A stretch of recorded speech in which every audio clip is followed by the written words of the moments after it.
Well, welcome everyone. Welcome to Connected by Community, a podcast brought to you here to bring you interest about our community, nonprofits, businesses, and interest around our community. And my name is Brian Ballantyne. I'm joined by Anthony Colancheco and our special guest today, Mr. Brandon Bennett. We are so honored to have you. Thanks for coming today. It's my pleasure. Well, my pleasure. And we were joking before, and I'm going to go ahead and give away some of the stuff we were talking about before. We came up together around the same time, obviously different things we did, but we were in high school and college around the same time, even at USC. So I got some people that I know are going to be a little jealous you're sitting here, so it kind of makes me reminisce about the day, you know what I'm saying, back in the day. And, my kids watch this, you know what they're going to say? You're old, Dad. Right. I know the feeling. So, yeah. I get that a lot and laughed at a lot now. But anyway, thanks again for being here. No, my pleasure. My pleasure. So maybe just for those who don't know you, tell us a little bit about kind of your background. I think you grew up in the community, where you grew up, and where you started out in your career. Yeah, you know what? I'm a Taylor native. Not many of those. I know it's not many, not many for real, but I grew up in the Taylor's area, went to Riverside High School, three-sport athlete there, played football, basketball, and track. Was given a scholarship to South Carolina, University of South Carolina, to play football. And, did my 4 years there and had the opportunity, was blessed enough to be able to go and play professionally for 10 years. Played 7 with the Bengals. I played with Miami, Chicago, and finished up with the Panthers. So, sports has been my life. Sports has been something that I've been able to really take care of my family with, be able to create a lot of relationships, and, blessed to be back here, loving being back in South Carolina, after retiring and being able to now offer assistance to other aspiring athletes. So, mentor young kids that are wanting to, either go in sports, but then also just trying to help them to be outstanding citizens in the society, That's awesome. So you've taken a passion you love, did something really cool and interesting, and continued that through different things. And one of the things I'm admiring already is your humbleness, because man, you are freaking awesome. No, I appreciate it. You are really a great running back. Again, I followed you heavily at USC and did a lot of cool things, and maybe we'll talk about that later. So I'm a huge sports fan. Growing up in Philadelphia, sorry, I'm an Eagles fan. So I wore green today. I was going to wear my Eagles jersey, but I decided to go with the green BCA shirt instead. Right. Let's talk about a little bit about the mindset. What's different from going from college to the NFL? You know what? It's funny because, people always think that we're just out there playing and just it's all natural stuff and God-given talent, which a lot of it is. But the thing is that with going from college to pro, you had to really understand that, hey, now I'm with the elite of the elite. So these are guys now that maturity-wise have gotten to the point where they're grown men and they're understanding why they're out there to feed their families, to take care of themselves and stuff. So with that, having to understand the difference between, it's been college and we having fun and we're going to go out and play around with buddies later on and things like that, to now, this is my true life. This is something that I have to do to be able to make sure that I'm taken care of, my family's taken care of and everything, because at any given time, somebody else new is coming in. So being able to prepare myself and understanding, needing to get home, needing to go to sleep, needing to eat right, needing to be able to prepare myself mentally and physically for the day. I used to tell everybody that, playing professional football, it was just like anybody else going to their job. That's how I took it. That's how I approached it. So my dress was like that. My intelligence as far as talking to people and how I carried myself was like that, because, my mother used to always tell me, you are your own corporation. People are going to invest in what they like, so I always would try to go, especially when I'm in the pros, just trying to make sure that I carried myself in a way that people liked it, people wanted to be around it, and felt as though I was just somebody that, that they wanted to be around, because that's what longevity is, being able to make sure that not just on the field, but outside of the sport, I'm doing the things I need to do too also. I got to tell you, so One of the coolest things I love about doing this podcast is the unique people we've met. And one of the things me and my son were having a little conversation this weekend, and he's going to listen to this because I'm going to make it. I love what your mom said. Maybe we can have your mom on here. So you're your own corporation. I've already have a great takeaway from that. You know, my son and I, he runs a little landscaping business. Nice. I call it his little side hustle because he'll do anything nobody wants to do, make a little money, whatever. He's hard. Smart man. Yes, he is. Yes, he is. But I told him this weekend, I said, it's very important for you to be unique and different in this world is you do what you say you're going to do. Mm-hmm. Life's about relationships. I preach that to my kids and preach to my kids, but I'm going to add on the tagline, you're your own corporation. Mm-hmm. So I like that. I like that a lot. Definitely. And that's how I talk to my boys. You know, I tell them that people, you know, the first thing they see is visual. You know what I mean? And you never know what their thoughts are going to be of you visually. So now the intelligence that comes out your mouth, the way you dress, the people that you surround yourself is what's going to be what either puts you on a high level or drops you all the way down. You know, so with that, I always tell them, hey, you know what? Do all the things that you need to do to be thought of how you want to be thought of.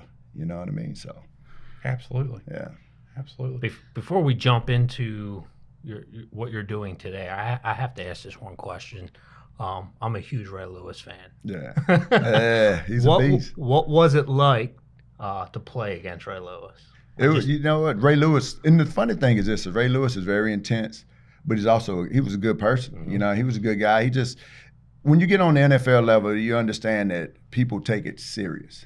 But we also understand that, you know, that this is our job. This feeds our family. You know, so whereas a lot of times people think that we don't like each other, we dislike each other, we want to hurt each other. That's not it. You know, we all care about each other. You know, on the football field, yeah, we try to knock each other's helmet off. But, you know, after the game, we all go hang out. Before the game, you know, they'll come. You know, we have people that come from other teams and stuff, buddies and things, and they'll take us out, show us around their town and things like that or whatever. You know, so, you know, Ray Lewis was a beast now. And he was very intense and all that, whatever, but he was a good person too. He had that way of changing that mindset of off the field, on the field, which is, I think, very difficult for an athlete to do. It's funny because, like, I'm like super laid back, like very laid back. You know, I've never been in a fight ever in my life. You know, and people are just like, but you get on the football field and you get crazy with it. And I'm like, you have to be able to do that. You have to be able to turn it on and off because, for one, you know, I got to make sure that you're taken care of. You know, you're taken care of. My teammates are taken care of out there because you can really get hurt out there. You know, so the mentality has to be one of being able to truly look into yourself and say, okay, what is going to be the whatever it is that gets me hyped up to be able to go out here and perform and do what I need to do to make sure that not only myself, you know, do a great job, but my partners do a great job also. You know what I mean? So it's one of those things, man. Like, football is something now, and you meet a lot of different people, you know, but you meet a lot of people too that you truly get to see the inside of them and understand who they truly are. Awesome. Well, let's switch gears a little bit. Talk to us a little bit about what you're doing today and how you're in. You know, our podcast here is Connected by Community. I know you do a lot of things with community. Yeah. So talk to us about your business and what you're doing for the community and how you serve. You know what? I do sports training, wellness programs, mentoring, shadowing, things like this. What I try to do is I try to get with not just athletes, but individuals just trying to figure out what they want to do in life. You know, a lot of times what people don't realize is that when you look at, use professional sports and stuff. So you say it's about 76, 78%. We were doing the numbers one day, was on the NFL call, and they were just talking about how we have so many athletes come out and they have no idea what they want to do with themselves. So they go through depression and drinking and, you know, just other type things or whatever, negative things or whatever that, you know, is you wouldn't expect them to do, but now, you know, they're trying to figure out what I do. You've been told all your life how great you are. You know, your sport has been something that, you know, you've been able to do to be able to either carry yourself through school or make money with. Now you come out and it's like, okay, hey, you know what? It's nice to meet Brandon Bennett right now, but what else do you have to offer? It's not football anymore. You know, so with that, I try to get with younger kids and things like that. And like I said, not just athletes, but any kids, and try to get them to understand that, hey, you know what? While you living at home with mom and dad, try to find out some other things you want to do. Go out there and be a bag boy at the grocery store, and go do some charity things at a veterinarian spot. Just try to figure out what you truly want to do, because it's going to come a point in time, whether it's high school, whether it's college, whether you're blessed enough to go to the pros, after that you're going to have to try to invest in something, you know what I mean, that is going to be able to help you, to bring you money, to be able to take care of yourself, take care of your family. So I love doing the sports training, but I also love doing the other parts as far as being able to help kids try to figure out what they're going to do. And that's, I contact buddies of mine, and I ask them, if I have a kid that says, hey, you know what, I want to be a lawyer, then hey man, can he come and shadow behind you to kind of see what your day-to-day is? So being able to do those type things, man, I enjoy it. I really get joy from just watching other people, not just reach goals, but surpass them, and helping them try to figure out what direction they're going to. And sports-wise, I have a company, it's 36 Elite also, and I do AAU, USA Track and Field. So at that point, when you got athletes that are really saying, hey, I want to be able to do something, I think that I'm pretty good. Now I'm gonna put them in front of kids that are doing this, and that's what their whole life is trying to be that number one guy. Because what they have to realize is this: when you start talking about getting recruited by somebody, you're not just talking about being the best in Greenville and Greer and Taylor's or whatever. You're talking about being the best in the world, because that's what these colleges are recruiting from. So at that point, I want to be able to show those kids these type athletes that normally you wouldn't hear about unless you get out there on the circuit, and be able to see and compete against kids from California, Puerto Rico, Mexico, all these different places or whatever like that. So, 36 Elite, we do that. I'm with Elite Total Fitness. I'm the sports performance guy there. And, it's straight speed and agility, quickness, anything for any sport, male, female. I'm just trying to teach them, how to perfect the craft, how to look at the little things. I tell people all the time, and this is with business and life, period, work on the little things and the big things are going to happen. So I'm big on being able to be a technician and trying to teach these kids how to look at themselves and see what are the things they need to do to be able to be a better athlete. I want to piggyback on the mentoring thing for a second, selfishly, if you might. And so I have a daughter that plays volleyball, and I joke with her around the office, we play volleyball 14 out of 12 months out of the year. Right. Because we play high school ball, then we go straight into travel ball, and then there's not even a break. It used to be a break, but that doesn't happen anymore. And she loves it. She, it's a game she loves and is passionate about. But one of the interesting things in doing travel, the longer you do that, the elite of the elite stay. Yes. And you go down to Orlando, or you go up to Indianapolis, or you go compete where they're coming from all over the country and Puerto Rico and some of the other places, and you get to say, oh, maybe I'm not so great, right? I'm good. Yes. And so talk to me a little bit, how, and college and pros, great, but more commonly the high schoolers, selfishly because I got high schoolers, but I see a lot of this out there. They're good athletes and maybe have something to offer, but their career in athletics professionally, if you will, being on that high school team is coming to an end. And it is about picking an avenue, not that you can't continue to do well in intramural sports in college, or that you can't have fun with it or stay in shape, but how do you harness the power of what you learn in athletics, the discipline, to translate to a successful life? What are some of the things you do there with young kids in your mentorship? I like I said, I just try to find out who they are as a person. I ask them questions, just try to just get them to talk to me, kind of open up a little bit. Talk to them without parents talking. You know what I mean? Because the thing is that as a parent, I'm like, man, my boy is this, and he could do that and do this. And, you ask a question, I'd be like, well, he did it. You know what I mean? But then you're looking at the kid over there, and it's like, does he feel like the dad? You know what I mean? So I like to kind of get the kid to talking a little bit, kind of see, because at that point you're able to see, okay, is he shy or is she shy? What is he or she really passionate in? It sounds good, but is he or she really wanting to do this? So kind of do that, and then we'll talk about like what you're talking about. I'm like, hey, you know what? To be playing on that on that college level, you have to be the best. You have to be one of the best. You think about it, man, colleges may not only have but 10 scholarships to give. it's more than that. High school's around here. You know what I mean? And they're able to pick from any and everybody all over the world. You know, so with that, now I need to know that, hey, seriously, you're going to do the things that you need to do, and that's in school, that's outside of school, because this is the thing, you know, when these colleges look at you, you're a face of that program. You're a face for it. You know, so if they don't like that face, then they're not going to look at you. You know, so you have to start looking at those type things, and are you apt to not get on the internet and play on all these different social medias or whatever? Are you strong enough to say, hey, I'm not going to this party and I'm not going to, you know, interact with this person or do these type things or whatever? So, you know, I go through those type things with them and just talking to them and say, okay, this is what it's going to take. Because as you get higher up in those sports, they're going to look at any and everything that you got going on. You know, it's interesting you say that. I guess in back in your day in college, there wasn't social media, right? And that's a huge. And I tell my kids, thank you, Lord. I tell my kids, everything you do in your life is recorded. Yeah. So if you wouldn't do it in front of Jesus in church, probably shouldn't do it, right? Not that you should be anyway, but nowadays there's no forgiveness.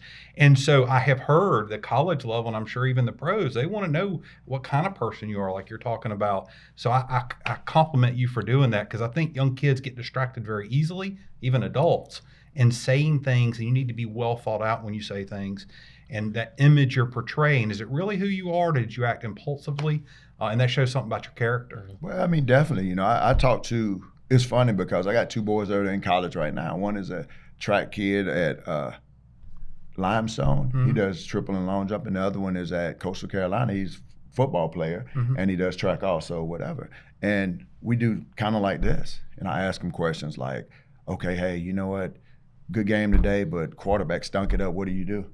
You know, what's going on? Did that hurt the team? You know, and the whole deal with that is to get him used to thinking about this. Like, I'm not going to talk bad about my player. I do a lot of talking and things like this, and I don't talk bad about people, because that thing can flip around and be on you in a minute. Absolutely. You know what I mean? So, you know, I was like, so what do you say? And he said, hey, you know what? Sometimes, you know, plays don't go as we expect them to. Us as just teammates got to make plays. So was it him doing bad, or was it us not doing the stuff we need to do? We're all held to, you know, some type standard. So at that point, you know, did I not reach the standard, or did he? Because you're looking at the quarterback and thinking that he messed up, but maybe he didn't. Maybe I ran the wrong route, or maybe, you know what I mean? So I try to always, and in life, you know, I try to tell them that too. I said, sometimes people aren't going to like you, you know, but that doesn't mean you don't look on the other side and try to figure out, why wouldn't this guy like me?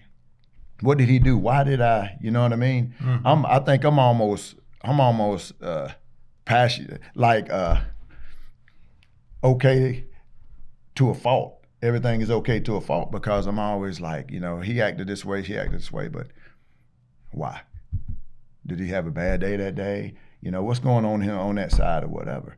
You know what I mean? But I much rather be me, you know, being too passionate about something and caring too much than not enough, and then me being a problem. Yep. You know. And that's probably rare nowadays.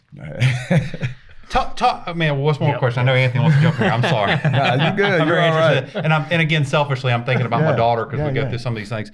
So let's say you're a pretty good athlete in high school, right? You're playing some competition ball, whether it's volleyball, baseball, football, and I'm just thinking about volleyball. Half-inch jump matters, right? Your vertical matters, right? Yes. And so I talked about my daughter going out there doing some box jumps, and I'm no trainer like you, but maybe talk about, and you can use volleyball or a different sport, what are some of the things to get just a half-inch better? I know when, you know, talking about when Tiger Woods was at the peak of his game, the difference of his stroke and number two wasn't much, but the earnings were tenfold, right? The difference in the top and number two is dramatic, and then when you go down. So that athlete, how important it is to get it, but maybe some of the physical things, using maybe volleyball and other sport to get a half-inch. Well, I mean, the thing is that stretching. You know, I think that's one of the biggest things, is that a lot of kids aren't stretching or anything, so their muscles are naturally tight. So now you're expecting to get out here and be explosive, but you haven't even stretched to get explosive. I mean, you think about this. We sit in here, and then now we leave up out of here and just go start playing basketball. We're not going to be able to get off the ground either. You know what I mean? But if we stretch and warm up, then now we're going to be able to do better than what we still might just only get that much. But exactly. But like you said, that matters. You know what I mean? So, I mean, a lot of times, just stretching. I tell any athletes that I know, in the morning time, get up and stretch. You've been laying around for 8, 9, 10 hours, sometimes whatever, and you haven't done anything. Now you get up and start moving around, and you wonder why your body is sore when you take off real quick, because it's been relaxed for way too long. Stretch. Get on some stairs. Everybody, there's some stairs around your house somewhere. You know what I mean? Get on there and then do calf raises. Going up and down. That's going to stretch it, but it's also going to strengthen, and it's going to strengthen your ankles. Jump rope. It's so funny, man. I've been doing a lot of jumping rope with some of my athletes and things like this, and this is crazy how kids don't know how to jump rope. And I was telling them this is going to date us, but when I was in elementary school, you're talking about we had physical ed data, whereas we had to do push-ups, pull-ups, sit-ups, jump rope, the softball throw, run around, run a lap, and all this, and everything was time type stuff or whatever. A lot of these kids aren't doing that. You know what I mean? So now you want to be a good athlete or whatever, but you've not done any of the things that you could be doing at home. Not just being at practice and stuff like that. You might go to practice and you're only there for an hour, or maybe not even that long. You're standing around 30 minutes of that time. So then you wonder why you're not doing good or whatever. How warmed up are you? How good have you been doing? Did you go out there and participate? And did you do anything to help you get better that day? So push-ups, sit-ups, jumping jacks, steps, stair walks where you stepping over steps, like maybe go every other step, then every third step, hopping up the steps like that or whatever. Those are the type of things that's going to help you with explosive muscles. So I'm hearing things off the court. It's what you do off the court. Yes, sir. Gracie, you hear that, baby girl?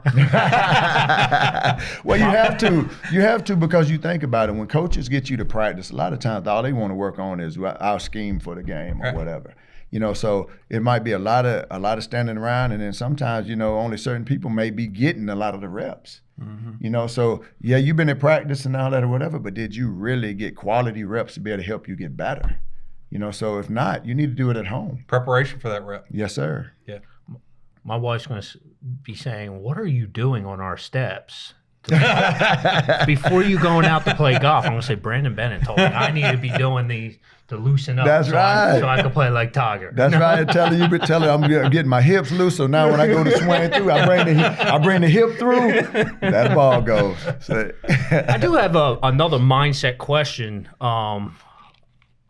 When kids are out there playing and they make that bad play, and I see this a lot in grade school, high school.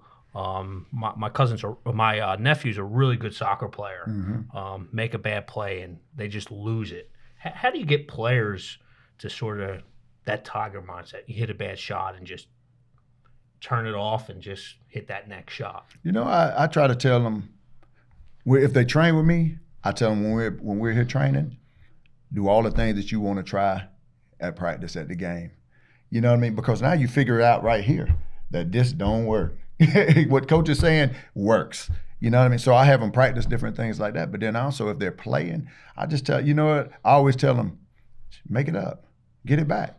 You know what I mean? Go out there and do something. You're going to make mistakes. I played 10 years in the NFL. I made a bunch of mistakes, and I was getting paid for it. So why wouldn't you make mistakes?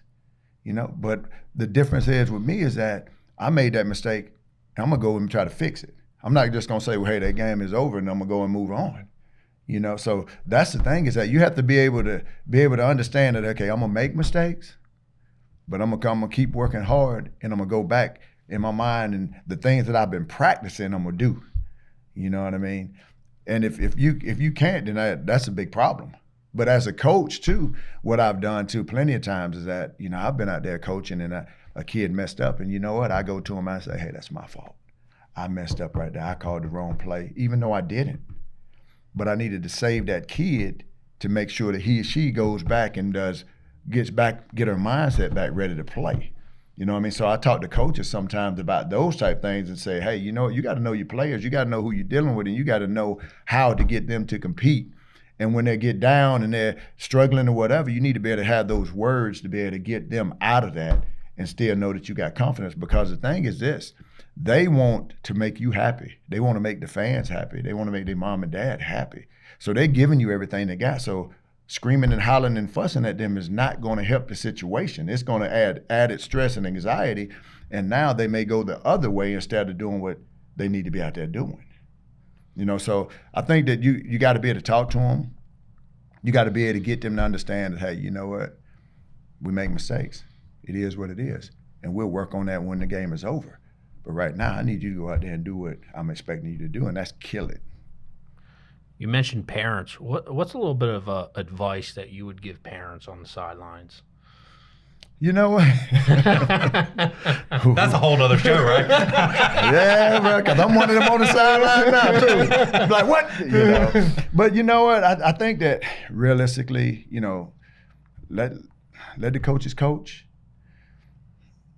Yeah, the thing is that it's wild because with all the football that I played, I could hear my mom's voice in the stands. No matter where we were, no matter at Williams-Brice, we have 90,000, 85, however many. My mother would say something, and I'd be like, bam, there she is. You know what I mean? So I think that people have to understand that your kids can hear your voice.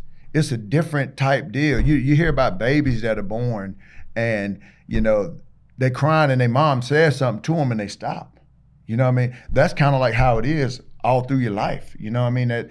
That mom's voice or that dad's voice, you can hear that thing from anywhere. So I think that parents, you have to be careful about what you're saying and how you're saying it. With my boys, like I said, they both play college sports and stuff like that. I do not talk negative about their coach.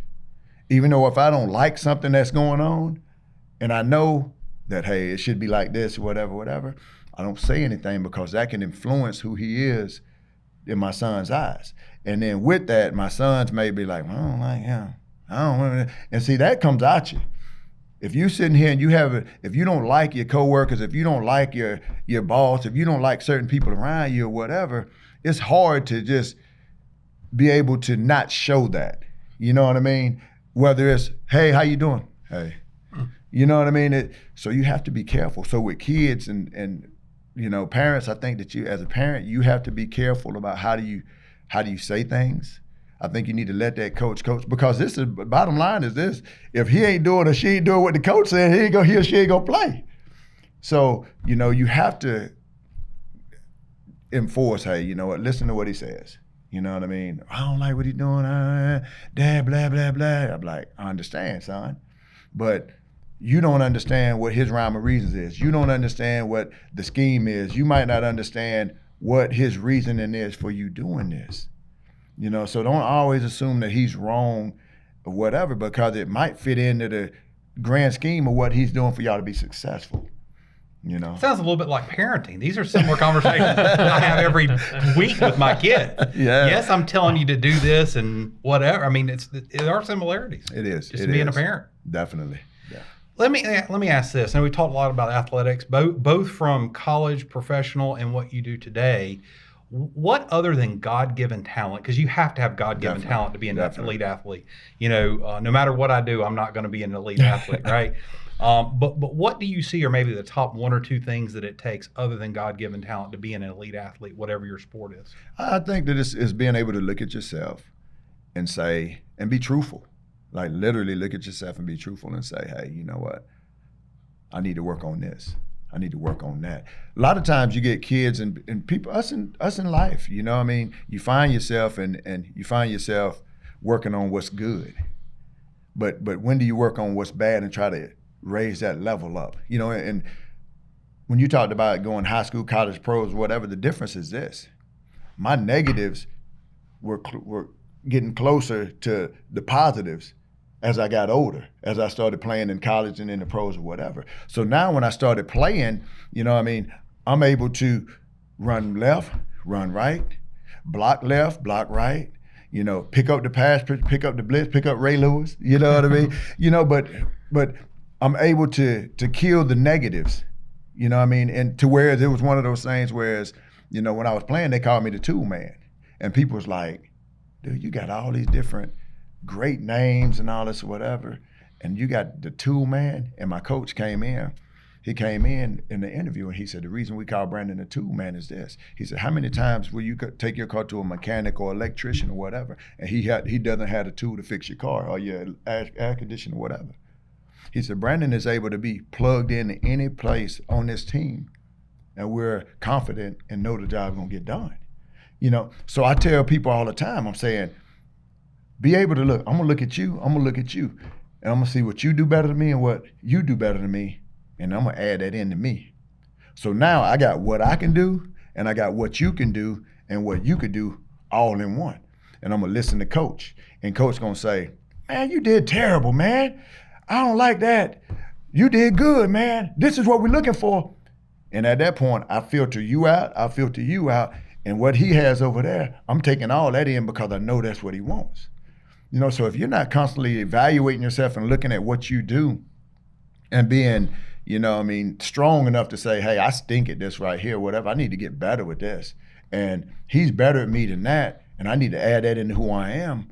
You're not gonna do what you need to do. You got to be able to get everything in there. You got to be able to look at yourself each and every day, and that's every day. That's not just one time a month, next month, and that's every day. When I went to practice every day, I picked 3 or 4 things every day that I was gonna work on, and with that, it helped me to get better. It helped me to get better, and then I use that outside of life. Outside of in the rest of my life, outside of sports. And start looking at things that I mess up on and all this or whatever. And you're going to make mistakes. We all make mistakes, but are you going to look and try to figure out how do I better myself and do better next time? Yeah. Awesome. Yeah, I think that's great advice just in general. Even in our profession, what are we good at versus what are we not good at, and just trying to figure out. Brian might be a great public speaker, and I'll, just taking that and just, trying to work on my craft as well. I think that's just great advice all around. Well, I think what you're doing for the community and what you've done in your career is just awesome. And I appreciate it as a parent, you mentoring young folks, because our community needs it. We need to all be better, no matter whether it's in athletics or what we're going to ultimately do after athletics, right? Because one day, probably God's going to give us the talent to all do that forever. Yes, sir. So we just want to thank you with that. And I know Anthony has a question. I think he wants. We always ask everybody, so we're going to put you on the spot. All right, you got it. You got it. And you could take this question any way you like. What makes you tick? You know what? I'll tell you. Every day I get up, man. I sit here and I text my boys, and I tell them I love them. I'm expecting them to smile all day, every day, and do the best they can to be able to bring other people up with them. I pray that every morning, I pray that in somehow, some way, me smiling at somebody, me talking to somebody will change a day for somebody, to help them smile, to help them to keep going, because you never know. You never know, what may happen. It's crazy. I was taking my trash out, and the trash guy was out there, and it's crazy because I always would like give him water. It's hot out there, man. They on the back of that truck, you know what I mean? I'm like, it's hot, so I would give him water, whatever. The other day, man, so I'm out there last Monday, and I took the trash out or whatever, and he said, Brandon, come here. And I was just like, what's up, man? I was like, you need something? He was like, no, I got something for you. I was like, what? He got me a Panthers jersey. A buddy of his was selling a Panthers jersey. And he said, I remember you played for the Panthers, and I appreciate you always coming out and just talking to us. Just being able to talk to you and all that or whatever, helps us make it through sometimes. And he handed me a Panthers jersey. And I was just like, wow, man, how much of a blessing was that? Because he made my day. You know what I mean? And it's crazy because, I take the time and I ask people how they doing, and I want to know. So I sit and wait. I don't just walk past people and say, how you doing, and just keep it moving, because if you're just doing that, it's just words coming out your mouth. You know what I mean? So I always try to make sure that people, whomever it is, understands that, hey, I appreciate them, and I want to know generally how they're doing. So this guy right here made my day. So, with that, that's my deal. That's my deal, man. Every day I want people to smile. I want them to, it's enough crazy stuff out here, man. I want people to just be happy. And, I was talking to my son yesterday, and I told him, I said, this is the thing. People are always talking about, man, people don't trust me and believe in me and all this, all these haters be my motivator type stuff or whatever. I said, well, how about this? How about we get up and we say, all these people love me and excited about me coming around and doing stuff, and how much better do you feel then compared to the other way around? You know what I mean? So that's my deal, is that I just want to make people happy. I just want to smile. I want to enjoy life. You know what I mean? I hate stress. I'll tell you what, you've done that for this podcast, and we haven't given any awards, but on the spot, I'm giving you an award. Motivator of the Year on the podcast. I appreciate it. You motivated me, put a smile on my face, and this has been fun and awesome, and it's been so cool. Maybe one day we can have you back and learn more about it. But thanks again for all you're doing for the community. And maybe you could just real quick tell folks, if they want to reach out to you, how would they find you? If they want to say, hey, how could he help me be an elite athlete or be a mentor? I mean, you can find me at 36 Elite. Google 36 Elite Brandon Bennett. All my information comes up. I'm in Elite Total Fitness. I'm doing personal training, sports specific training, everything over there too. So I'm easy to find. Cool. Well, look for him. And again, we thank him for being here, and thank all of you for listening today. Again, we're Connected by Community, brought to you by Ballantine Capital Advisors. Until we see you next time, go out and make our community great. Thanks.